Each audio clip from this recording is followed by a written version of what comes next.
Welcome to the LegalTube podcast, presented by LawyerLocate.ca. Join us as we explore the latest trends, strategies, and tools for promoting your legal practice in the digital age. Hosted by Mark Robbins, CEO of LawyerLocate.ca, LegalTube, and Digital MSpace, where we're all about legal marketing online for Canadian lawyers. Let's dive in. Welcome to Season 1, Episode 5 of the LegalTube podcast. Glad you're here. Hope you are going to get a bunch of information from us. And anything you want to know or you want to ask about us, please put them in the comments down below. We appreciate it. Today, I'm really pleased to have as my guest Peterborough lawyer Murray Miskin. Murray has a unique relationship with LawyerLocate, which we're affiliated with, and that he was one of the earliest members to join the service when it was in its infancy. Welcome to the show, Murray. Thank you, Mark. Happy to be here. I'm happy to have worked with LawyerLocate for so long, and it's been a very useful partner in building our business. Oh, that's great. Murray, tell the audience a little bit about your practice. There's some unique aspects to your practice that maybe a lot of Canadians would be interested in hearing about. Sure. Well, I go back a long time. I've been a lawyer called the bar in 1981, and I started out doing plaintiff personal injury work, and I'm still doing that. Although my own personal work, I've shifted a little bit to doing wills and estates. And also since 1985, I've been doing arbitration and mediation, ADR, which has certainly grown over the years and become a mainstay of how cases get dealt with rather than trials in courts. So I've been teaching people to be arbitrators, training in mediation, and doing arbitration mediation myself. But personal injury has always been the focus of our firm. And we got involved in class actions around 2003 when a drug called Vioxx, anti-inflammatory, was recalled. And we started working with some American lawyers on the case, hoping to get some big compensation for our clients. And then we started working with them on asbestos cases because they told us that if we could bring them clients who had this cancer, mesothelioma, only caused by exposure to asbestos, they'll take the cases, get Canadians lots of money in U.S. funds, and pay us a referral fee. So we worked with them for a few years, and then we did it ourselves. And we've been expanding that work so that we are the leading law firm in Canada across the country for that type of work. We do national TV advertising and advertise on Google. We spend fortune on asbestos advertising, but it pays off. We get big results for our clients. A lot of money comes in, and it certainly pays the bills around here.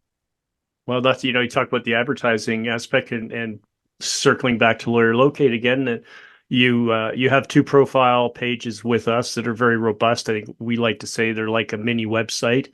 Yourself and your son, who recently, and now I say recently, it's been a few years, came into the practice with you. That must be exciting to have work side by side with your son. Oh, it really is, because I was thinking before my son got into law school, that my son's not going to get into law school. I should start winding down my practice. And then somehow he got into law school and became a lawyer. He was called the bar in 2019, and he worked with our firm before he was even in law school and always wanted to be a lawyer. And now he is doing most of the work on our asbestos cases, and he's doing great. He's really expanded that part, and he's about to have a second child, a boy, after having a girl who's almost 6. And so we're very lucky people here. I only have one child, and he turned out to be someone who became a lawyer, and I don't mind that he became a lawyer. I'm really glad that the work I spent marketing over the many years has paid off, and that he will reap the rewards for it after I step aside, which I may do in the next few years. I'm not getting younger, that's for sure. Oh, you're not ready yet, Murray. I know that. I can tell by just looking at you. You're not ready. You'd be like me. I don't know what I'd do if I retired. I think part of what keeps me going is having this job to do, and it fills out my day. I'd get in too much trouble if I was retired. I'm confident of that one. Interestingly, we talk about marketing and that, and in Ontario over the years, back under the law side of Upper Canada, had some pretty, by comparison to the States, had some pretty strange rules about how lawyers could advertise, how lawyers could market, and the controls were pretty tight. I know that when we started Lawyer Natalie, my boss and my partner, started LawyerLocate, in 2001, there was a lot of pushback in Ontario from Ontario lawyers. A lot of the old time lawyers, you can't do this. It's against the rules. You're not allowed to advertise on the internet. And we ended up actually having to go to the Law Society, explain to them what we were about. And they actually issued a letter, not endorsing us, but they issued a letter that, yes, you can share this with any Ontario lawyers that says, yes, you're perfectly free to advertise with LawyerLocate. They're not doing anything against, the Law Society rules, which at the time, I thought, how backwards is this province? But I recall you were like one of the earliest lawyers in Ontario to have a website. That's right. When I left a big Toronto firm and came to Whitby, Ontario, which was then a 30,000 population county town, we did advertise a fair bit in the Yellow Pages because there weren't a lot of other places you could advertise. The Law Society had brought in rules: lawyer may advertise in any medium so long as they don't do this, this, and this. We can't say we're the best. We can't say we specialize. Right. We can't offer a better price to some people than other people, have sales, things like that. There were a lot of rules around it, but they were fairly easy to comply with, although I do know a few lawyers got in trouble over breaking those rules. But once the internet became a commercial venture and big companies were using it, I was fairly computer savvy back then. My knowledge is obsolete now, but in 1997, I set up a website for my law firm, which also focused on ADR. It was adrworks.com, and it was both the Miskin Law website and my own arbitration mediation website combined. And at that point, we did really well because other lawyers weren't there. It's like when I got my first fax machine in 1988, nobody had a fax machine. None of the other lawyers did, but within 6 months, everybody had a fax machine. Right. Now nobody has a fax machine. No. So life changes, and you got to be up with the new technology. And we are trying to be on top of that. And we do a fair bit to try to keep up. And we are advertising and doing a lot of other work using the internet and other methods that are new and modern. And it's really important. I think it's important to have a multifaceted approach to marketing, where LawyerLocate is an important part of it. Because the key, I'll tell you the key to it all is to have a high organic ranking on Google. So if somebody does a Google search in your area for a lawyer who does what you do, you want to come up at or near the top. And if you're on LawyerLocate, that will help you get there. But that's just one of many things that will help you get there. So what we look at is, well, what are the most effective things that will help us get higher? We're on a few directories here and there, but not too many of them. I think LawyerLocate is one of the better ones. Thank you. I appreciate that. And I'm glad that you mentioned the organic SEO, because that's something that was the backbone and continues to be the backbone of LawyerLocate as it evolved over the last 24 years.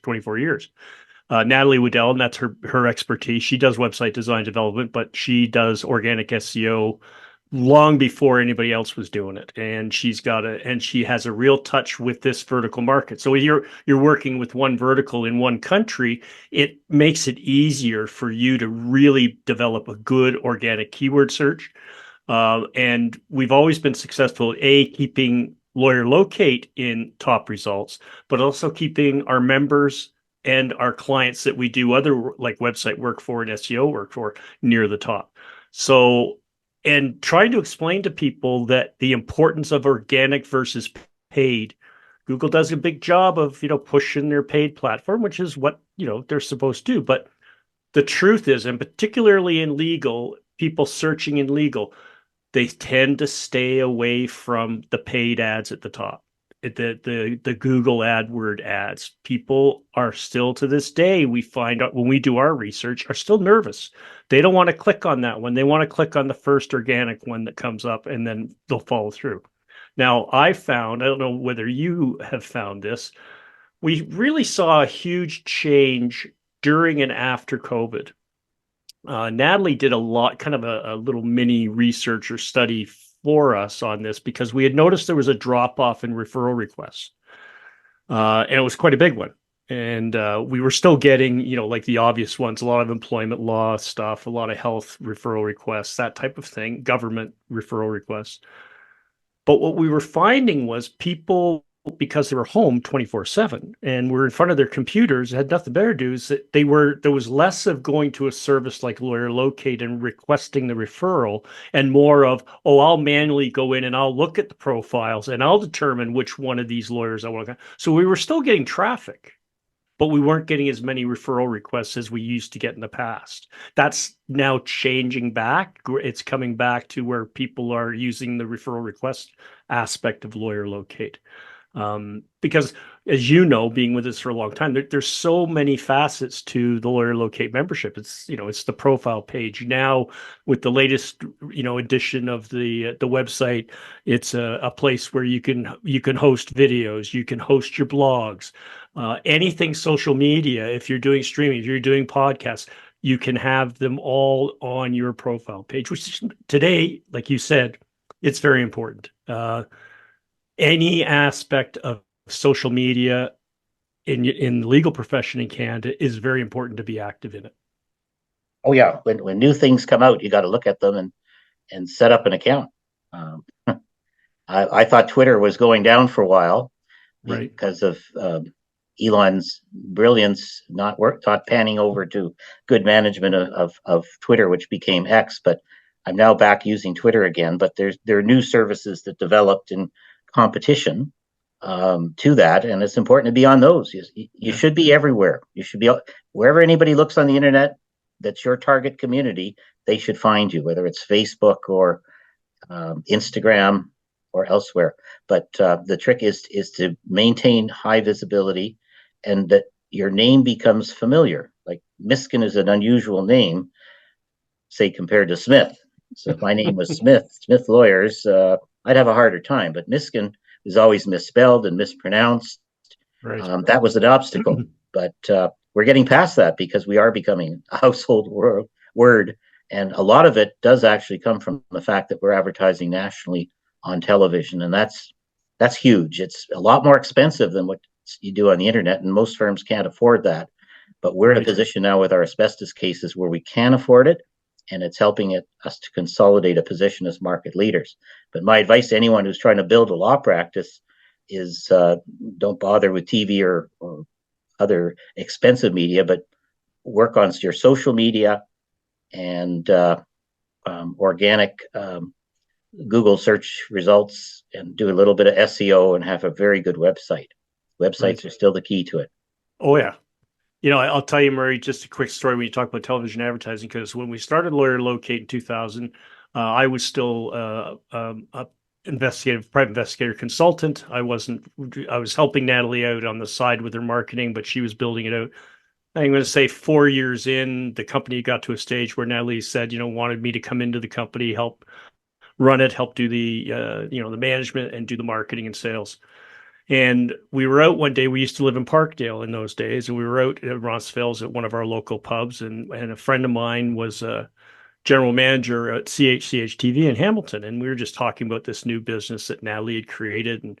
And he said, "You ever thought of television?" And I said, I looked at him like, "Are you nuts? Do I look like I'm rich? I live in Parkdale. Come on, like, good." And he says, no. He says, "Have you ever heard of dot spot ads?" And I said, "No, what's that?" He says, "Well, ones where it's closed captioning brought to you by." Long story short, turned out, you could buy, at that time, CH owned the rights to the Golf Network in Canada. So I was always a believer that if you're going to advertise to lawyers, if you can get on a sports platform, that's going to get you seen more than most anywhere else. And so we went ahead and did it. It was like I was paying somewhere in the area of about $30 to $50 an ad. So it was not much, and we could target exactly when we're going to use it. So one of the things we did with golf was we said, we only want final round Sundays, and we want to buy, anyway, I bought 25 spots. And if you remember, I don't know, do you follow golf, Murray? Yeah, I'm not an avid golfer myself. But I do watch the pros, and of course, if Tiger's playing, I'm more likely to watch. Okay, so then if I'm a golf fan as opposed to a golfer. Right, same here. You may recall when Tiger played Glen Abbey, and he made the famous shot from the rough over the water hazard and landed it like inches from the cup. It was seen everywhere. It was like this most phenomenal shot. Well, didn't luck have it? As they did the replay, our ad was above his head. Perfect. Right? Lucky.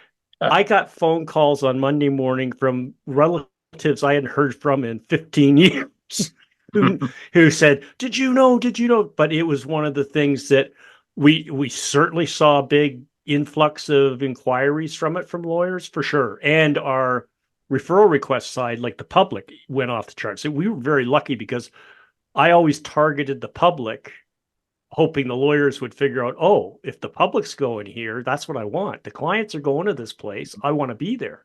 So it was always need a lawyer, LawyerLocate.ca. Right. Right. So it's just it, but it is the advertising now. I would, if anybody asked me today, even if you had a big budget, I wouldn't do TV. I would stay digital. I think there's more traffic now. I'll use Rogers or the Fan as an example. They've really steered away from their television efforts. They do. They've got the hockey, they've got the baseball, but most of their revenue now is coming from their podcasting and their digital streaming. That's where the revenue is because it's so much cheaper to do it than to do radio. Like radio today is still the most insanely priced advertising vehicle that I can think of. I mean, the Fan is horrendously expensive. I don't know how I know some small lawyers that have been on there a few times. I don't know where you get the budget for that because it's out of this world. But I do think that never looked into that. Oh no, I just say I never looked into advertising on the Fan. Well, the Fan gets, again, it's the demographic of what you have. I look to it because I know, not being sexist, and that's both men and women, but the majority of lawyers in Ontario, for example, are male. The Fan gives you Toronto, Calgary, and Vancouver. So you do get a national reach. The live radio pricing is high, but you can do the rebroadcast digital and you can do the podcast. So if you've got if you got some talking heads on the Fan that you really like and you think are controversial, and like I like JD Bunkus, and I'll advertise on his podcast because he is controversial, and I know what controversy does is that drives traffic. Oh, definitely. So, and I mean, I've had some, just in social media commenting back and forth. We've fallen on opposite sides of a sports opinions, particularly about the Leafs, who I live and die by every year. Me too. Oh, just heartbreaking this year. Well, next year is going to be better. Next year's the year. Wow, we have to go there Stanley for a second. Then Murray is, yeah, I'd like that. We've seen the last of Mitch. Yeah. You think so? I think so. Yeah. Which is too bad. I was actually looking to buy a Mitch Marner shirt. I was so confident earlier this season. I'm glad it wasn't available where I was looking. I have the Centennial Classic hanging in my loft over there. And a Matthews, and then a Gary Roberts autographed from years ago. Mm-hmm. But yeah. So you're right. We go away from that, but it's just, it was frustrating for me watching as a Leaf fan. It was frustrating watching that we didn't have the goaltending when we needed it. Clearly, Joseph Wall could have taken us further had he not been injured. Yeah. I thought what Samsonov tried to do in the second half of the season was nothing short of miraculous. But again, the pressure seems to crack him. So I keep hearing Marner for Saros, which would be manna from heaven for us. Well, we'll see what happens there. Yeah. Yeah. So no, I haven't advertised in Major League Sports, but I know my TV ads are often seen on the different sports networks. And the trick, if you're going to do TV advertising, is don't be so specific, and you'll be assigned where there's space, and you don't have to pay as much for it. And quite often people will see you. Like my ads get seen a lot. I was on vacation in Jamaica in January, and somebody said, "Oh, you look familiar. Aren't you that lawyer?" And the guy was from Toronto, and he'd seen my ad on TV somewhere or other and somehow recognized me. But it's not on that often. But we do run ads. They're very specialized. We're doing niche marketing on asbestos. There's too many lawyers advertising in the big, media for general personal injury, and not that Right. it's not a good area, but we do that, but we have so much more competition, and it's not as effective to do that. I think that's an area where perhaps being on the internet is the better way. Although there are these firms that do, I'd say, have media saturation, certain names that we won't name today, who are Yes. always advertising for personal injury. It's a very difficult area to get started in. That wouldn't be the double named one that for the longest time never set foot inside of a courtroom. That wouldn't be the one we're talking about, is The it? sharpest, hardest substance in the world, I think they call it. Yeah.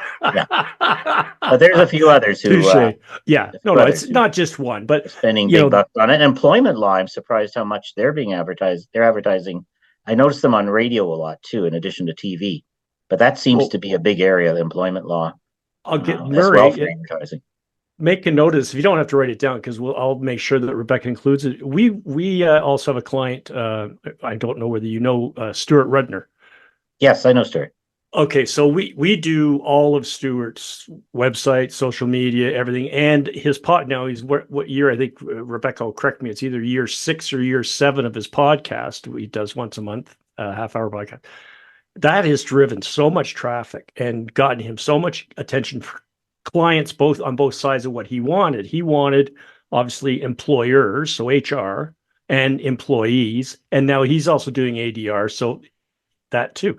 And he doesn't spend anything outside of what he does with us digitally. So everything his spend is all online, and we're getting tremendous results with that. Mm-hmm. Mm-hmm. Yeah, no, I haven't done a lot of podcasts other than being a guest on a few of them. And when I am a guest on them, I get some feedback. People actually do watch these things, which is impressive because I think people have very short attention spans. So our TV ads, they start at 30 seconds, and then we figured out a way to divide them into 15 seconds, and they're almost as effective for half the cost, and we can run it twice as often. So we've been doing 15-second ads as much or more than the 30 seconds. But I think people, they see you, they recognize you, boom. But there are some people out there who actually read all the stuff you post at your website, your long, drawn-out stories, and your and they also listen to the podcast. It's very impressive how some people are very careful, and whereas others, they just look for what's the first name listed, I'll call them. Yeah, exactly. And it's a balance to try and how do you target that? It's I've wrestled with this for 24 years in our business to how do you best open up the market for both LawyerLocate, but then for LawyerLocate's members, because again, when LawyerLocate succeeds, our members succeed because we're getting traffic. We're driving traffic to the profile pages and then driving traffic from the profile pages to your website, and hopefully making the phone ring or the emails drop. It's just as an aside. Speaking of Stuart, I'll make sure that Rebecca puts your name on the potential guest list to get you on with Stuart. I think you guys would be you'd be a great guest on Stuart's show. Yeah, I used to work with a guy named Howard Levitt, and that's I know that name. Taught me employment law. Why do I know that name? Because he wrote the book on it. Well, he's one of the leading people in Canada on employment law, Howard Levitt, and he's a publicity hound himself. But did he shift to ADR? No, not at all. No, okay. I'm thinking of someone else then. not Howard. It's not his style. But Howard is he's doing a lot of ads on 680 lately. I've noticed them, the news station on the radio. But he came to fame for a number of high-profile cases, including representing Yolanda Ballard in a claim against the Ballard family. Yeah. Okay, that's probably where I remember the name from. Yeah, but he's the guy who lost his was it a Porsche or Ferrari in a flood under the Gardiner Expressway. Oh, yeah. He was on his way to the Supreme Court of Canada and still got there and won the case. I remember that. I can see the picture. As soon as you said it, I could see the actual photograph. It was a Ferrari, baby. Yeah. Oh, that's funny, eh? That's too much. Oh, yeah. But I worked with him at a firm in Toronto in the early 80s, and we both left around the same time. I went out to Whitby, and he started his own practice in Toronto. And he's a pretty good marketer, that's for sure. But he also does employment law, and I worked with him on a number of his cases. And people are always asking me about employment law. Like, because that I've done a little bit, but there's certainly Right. a strong market for it out there. Oh Not yeah, necessarily a lot of good employment cases, but law there's has a got lot of like people I want it. look at I judge a lot of what's going on in Canada by the referrals and what's drawing the bigger referrals. So obviously COVID brought a lot of employment law requests because people were just, didn't know what to do. Family law, once COVID wound down, it has gone through the roof. I guess three Yeah, years people were locked up. stuck together until the Yeah, lockdowns ended. exactly. So that went through the roof. Criminal law, it has leveled off, surprisingly enough, from our perspective. It's not as, it used to spike a lot more. It's not spiking as much as it used to. And civil is civil. I mean, it's up and down, depending on the province. Now, the province I'm in now is a very litigious province, Alberta, so they don't quite have the protections for frivolous lawsuits. So there's always something going on in this province when it comes to civil litigation. But just you mentioned about the cutting the ads down and social media. So one of the things that came up, and it involves Stuart's conversation. So when TikTok came on the line, I guess one of Stuart's staff had noticed TikTok or was on it and said, "Oh, is this something we should look at?" And we hadn't really looked at it yet. We were on every other platform, and I didn't know what this TikTok thing was all about. So we took about 6 months kind of looking at it and playing with it. And sure enough, within 6 months, it's gone through the roof. And it is probably one of the best rated platforms to get your business name and get your brand out. It's Mhm. I'm on there. I admittedly way too much, but I have to do it for work. But I think and what that leads to. So, example, this show when it's done, it'll be available as an audio podcast full length. It'll be available as a video podcast full length. But then we take it and Rebecca does some magic and cuts it down into 45-second to 60-second spots for Reels, TikTok. I can't remember the other one for Facebook or for Maybe YouTube ads YouTube. are Yeah, very effective and cheap to run yeah, as well. Yeah, exactly. So, yeah, but we you did can get that for so a while. much bang for your buck. So if you did a podcast once a month, Murray, you'd be amazed how much product you would have to put out there and have constantly flowing off social media. Hmm, interesting. Food for Well, thought. we work with a firm in Quebec. They're a French-speaking firm, and we work with them on asbestos cases. Right. And they actually grew considerably because of TikTok. Yeah. I don't know if it's bigger in Quebec than it is in English Canada, but they are on TikTok and they have huge number of followers and they get a lot of business that way. And our marketing for asbestos cancer is generally directed towards elderly people because it takes 30, 40 years to get Right. mesothelioma from your asbestos exposure. So we're not advertising the kids on TikTok, and we wouldn't think of that. But this firm is getting a lot of referrals, which they send to us, and we do pay referral fees. Anyone is asking about that.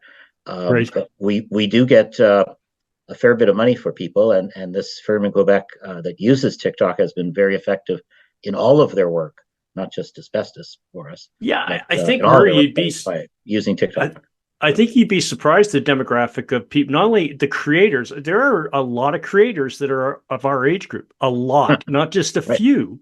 But the other part that I would think would be happening, it would be uh, sons, daughters, grandsons, granddaughters that are on TikTok and hear about you and go, "Hey, my grandpa's got this problem. I Yeah, think I that's true. better." We often do get inquiries from it was more children, but now it's becoming more grandchildren. Right, And exactly. this asbestos thing, we thought 10 years ago, it's not going to last very long because it's all these old people who worked with asbestos up to 1982 that we can get compensation for. But what's happening now is their children, and in some cases grandchildren, are getting cancer from exposure through their working parent or grandparent who comes home from work covered in asbestos. Right. So the babies who were hugged by their Oh, fathers coming home from work are now yeah. in their 50s and they're dying. So this thing is going on, and it will come to an end eventually because asbestos is no longer being used, and Right. our claims relate to asbestos products up to the point where everybody knew that they were dangerous Right. and safeguards were applied. But in the days before then, you would think we'd only have a few cases now, and we're looking at talcum powder is an interesting thing too, Oh, because there's studies have shown that talcum powder used by women can cause ovarian cancer, and there are claims related to that. It's a huge area. We're working on that, and there's a few other firms in Canada working on that. But we're also working on asbestos in talcum powder, because talc is a mineral. It's mined, and where right. there's talc, there's usually asbestos nearby. So asbestos as an impurity Oh, has found its way into the Johnson Johnson baby powder, and oh, we're getting clients whose only exposure to asbestos is from talcum powder. It's wow. unbelievable. You can't buy talcum powder That's anymore. It's crazy. not available, but there's now these cancer cases related to that we're working on. So it's a Wow. fascinating area, and asbestos is going to be around to haunt us for generations, and we'll see what the next thing is. But we'll hopefully I'll be there to learn that. But it's a real tragedy that what's going Right. on. If we can help people and their families and make some money doing it, well, why not? Let's do it. So Yeah, for sure. we've built our way up to being the market leaders in Canadian asbestos compensation claims, and we reach a point now where we could probably stop advertising, we'd be fine. But um, Right. I believe that keep going, keep going. Yeah. Advertising doesn't cost; it pays, and LawyerLocate is a good investment for what it costs relatively little, and you get quite a lot out of it. So I want to get Well, back thank you. to I plugging you.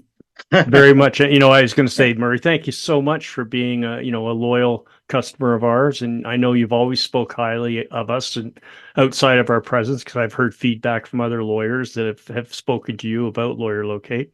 So we do appreciate it, and we're always here to listen to and anything that comes to mind. And you and I have chatted many times in the past about things you'd like to see change or things you'd like about Lawyer Locate. And we Mhm. try to do it. I'm going to Yeah. make sure that Rebecca puts up, we'll go back in the Wayback Machine to the original website that you were on and compare it to the new website. And the change is dramatic. I've done it a Oh couple yeah. times and I just go, oh my God, how did Natalie do this? The last Well, evolution that we just launched took Natalie 2.5 years to build that site, the wow. one that we're on right now. And it's Yeah. so robust. It does so much. It's like I say, there is an argument for some sole practitioners now, and that's how Natalie created Lawyer Locate. Was originally for sole practitioners and small boutique firms because it's lawyer driven, not firm driven. It's So also location driven, which is yes, interesting too. exactly. Yeah. And because we have 3 office locations, I've been in Whitby since 1985 as my main office since then. And then 2012, Peterborough became the main office when I moved to my cottage, and Whitby Right. became secondary. But now, recently, we've moved our Whitby office to Oshawa, and we're still in the process of getting a build up for that area, because our business has actually slacked off a bit in the Durham region since we made Peterborough our main office. It used to be Oh, okay. we were in Peterborough as our main office, but most of our clients came from Oshawa and Whitby. Now I go to Oshawa. I'm going there on Wednesday, and very few people comparatively are out that way of our clients. So it's just a matter of Oh, helping lawyers build in different areas. So we're always building and then rebuilding and then building again, and that's where I think you can come in because of the city search yeah. function, and being listed in more than one city is a good thing. I know Oh, it yeah. costs us Absolutely. more, but it makes you more when Yeah. you do that. It's certainly, But it yeah. really does help. Yeah, I won't. Yeah, I have to agree with that because that was a big part of what we were going to do with the rebuild because we couldn't really do that with the old versions of the website, not as effectively as now, and so that's really worked out well. Great. So Murray, I want to say thank you. We will be putting your URL banner underneath, but is there a phone number that people can reach out to talk to you or talk to your staff about Oh, any of sure. their legal issues? Well, when we first opened our office, we were in Whitby, but the Whitby was area code 416, which is now restricted to Toronto, which has another area code, and then the new 905. There's another one. I don't know what it. I forget what it is, and then there's Yeah. a third one and a fourth one coming up. So, but anyway, we were 416-428-8000. We became 905-428-8000. And at that point, we got a lot of calls from people wanting Sears and Pickering, which was 905-420-8000. But anyhow, our toll-free number is 877-428-8000. So we have a good IP, Internet Protocol phone system. So you call anywhere with local numbers and you can reach us. But our toll-free number, good anywhere in Canada or the US, is 877-428-8000. So that's the number I tend to give people, because no matter where they are, they can reach us and it doesn't cost anything. And if you're a lawyer and you don't have a 800 or 877 or whatever number, you should get one. It costs almost nothing now. Long distance is no longer a factor in people's lives. It's not like the old days when we had to pay a fortune to call, and you'd never call somebody who was long distance. And nowadays, like even when we moved from Ontario out to Alberta 4 years ago, I didn't change my cell phone number. So I'm a 416 out here, and I use it for everything, and nobody even bats an eye. It's just, okay, no problem. Because nobody in cellular world, nobody pays long distance. Right. And if you give up your 416, you'll never get another one. That's right. Exactly. Well, Murray, thank you so much for giving us your time and your knowledge. I really enjoyed this, and we really need to do this again sometime. And offline, let's connect and talk about some of those things that you wanted to review about your LawyerLocate stuff. That would be really great. Thanks a lot, Mark. My pleasure. That's the show this time, folks. We're very fortunate to have Murray Miskin, a Peterborough lawyer, with us and talking about legal marketing as well as his practice areas, which are quite interesting. I would strongly recommend, if you have an interest in that you follow up with Murray. As I like to say from one of our other clients, paraphrase him, if you're a lawyer and you're having legal marketing questions and issues and you think you need some help, you probably do. Don't hesitate to reach out to LawyerLocate.ca or Digital MSpace or LegalTube.ca. We are a one-stop shop in legal marketing. We specialize in this vertical, and we can probably help you, and it costs you nothing to talk to us. Until the next show, everybody have a great day, a great evening, whatever time you're listening to the show. It's been a real pleasure. Thanks for joining us for this episode of the LegalTube podcast. Ready to take your legal marketing to the next level? Our show delivers expert insights and practical advice to help you succeed in today's competitive legal landscape. Whether you're a seasoned pro or just starting out, this podcast is for you. For more information, check out LawyerLocate.ca. And if you have any questions, get in touch with us. Thanks for listening.